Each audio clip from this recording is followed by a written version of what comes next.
Nú ætlum við aðeins að skoða hvernig við reiknum flatarmál trapísu. Trapísa er form þar sem við erum með tvær samsíða línur. Þessar hérna tvær hliðar eru samsíða.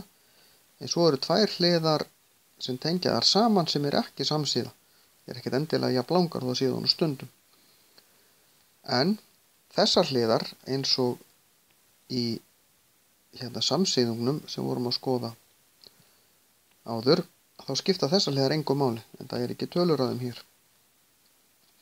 Það sem við gerum hér er í raun og veru að hugsa okkur eins og ef við tökum hluta af þessum þríhyrningi hér, klippum hann af og hengjum hann hér á og hluta af þessum og hengjum hann hér á.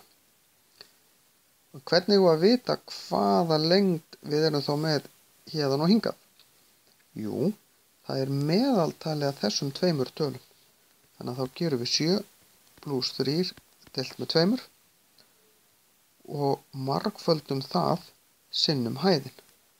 Hvort við fáum tölu út úr þessu fyrst, 7 + 3 eru 10, 10 deilt með 2 eru 5, sinnum 2, útkoman út úr þessu eru 10. Þetta eru sentimetrar, þá er þetta fersentimetrar. Þetta er alltaf spurning um að finna meðaltalið á þessum tveimur og margfalda svo útkoman út úr því, eða hreinlega bara gera þetta hérna strax.